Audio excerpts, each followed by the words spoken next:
And finally, when Talat was assassinated in Berlin in 1922, the New York Times, in its front page, has an extensive article detailing about Talat, who was Talat, and talking about his bank accounts, about his wealth, living in a very comfortable place in Berlin's fashionable Hardenberg Grasse district, and having upwards of 10 million Deutschmark in his account in a Berlin bank. So that's another thing. So there is no question that those accounts belong to the Armenians, but both the Great Britain and the United States were in a position not to expose these facts, because now they had a new ally, the Kemalists. They wanted to entice Kemalists to gain concession for oil explorations. Armenians were a victimized nation. There was no room for Blue Cross, Red Cross type of help to the Armenians. They meant business. They meant business, and who else could have said better than Calvin Coolidge, who was the President of the United States during the Lausanne Treaty, who went up and says, the business of America is business. And when he protected the business interest, he sent the Admiral Colby Chester to gain oil concessions in Turkey. And this was a very, very demeaning gesture when the US Senator from Utah mentions in a very heated debate on the floor of the Senate by saying, it would appear that the Chester oil concession was the objective of our government in participation in the Lausanne Conference, and that the price paid, the attainment of that objective, was the betrayal of Armenia and the pursuit of dollar diplomacy. And that diplomacy continues up to today, in different forms, in different shapes.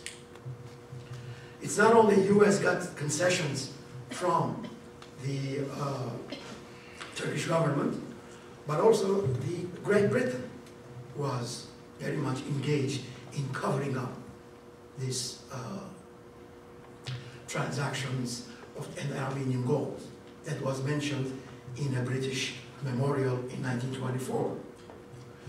So in 1925, the British Prime Minister Ramsay MacDonald comes in rebuttal, saying that the former declarations made by two former British prime ministers are incorrect.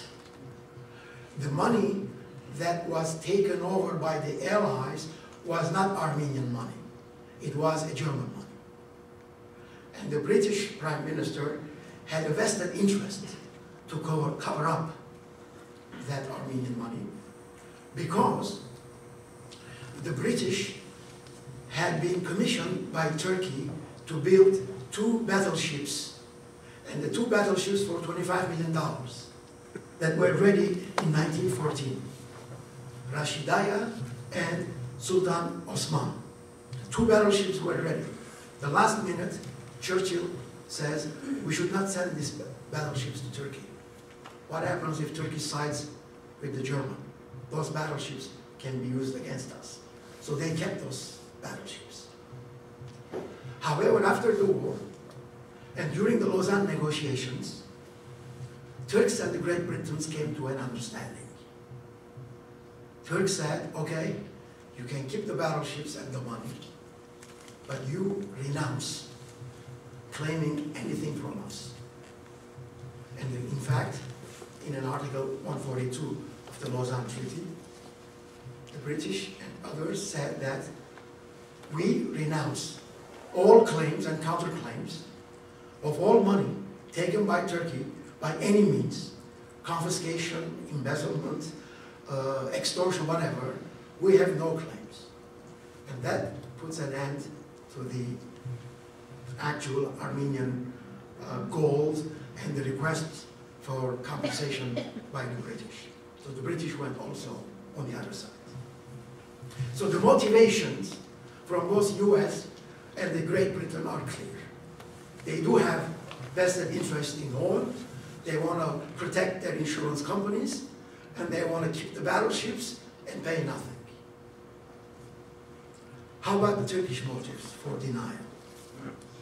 Certainly, the wealth that they have stolen is one big major factor. In today's monies, these are in trillions. When the Turks do not deny, then they will be liable for compensation of these monies they have taken. So a big motivation by Turkey to deny the genocide is the actual compensation of money. But more than that, there is also something known as the Turkish pride and Turkish national identity. There, I just want to mention one thing, that the national movement that is sold to the world and to Turkey being led by Mustapha Kemal is just a myth. Right after the war, and in fact before the war ended, the Ittihadists formed three organizations, one secret organization known as Karagueuzian, and two others, Esnaf, which was meant to Turkify Turkish economy, and the second was Tashaddud Ferkasi, Progressive Party, which was meant to absorb new Turkish nationalists in their ranks to perpetuate the resistance against the England that was trying to enter Turkey. At that time, Mustapha Kemal surrendered its forces in Aleppo and was in negotiation with Damat Farid Pasha, the interim government, to get a position in the Turkish government at the ministerial level. However, that was rejected. There is also stories that Mustapha Kemal tried to get the British intelligence, through the British intelligence, and he sent a reporter, Wade, of the Daily Mail, that he will be very much interested to be the commissioner in Anatolia under British mandate. So this is Mustapha Kemal. But when 1919, 1920, 21, the words came out that Mustapha Kemal was being sought for war crimes, he actually fled and joined the resistance in the Eastern Wilayats against the British. So there started the Ittihadist, Kemalist coalition to resist and develop a national movement. The national movement, ladies and gentlemen, that started in 1918 onwards was from start to end Ittihadist movement. In fact, many Ittihadists were part of the Kemalist government. We can cite you an example of that. For example, Dr. Tevfik Rüştü Aras. He was the brother-in-law of Mehmet Nazim.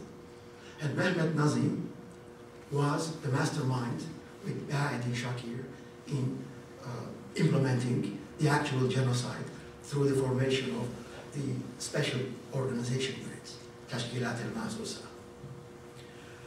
Tevfik Rüştü Aras was assigned the job to be a mastermind of the mass graves in Eastern Wilayats.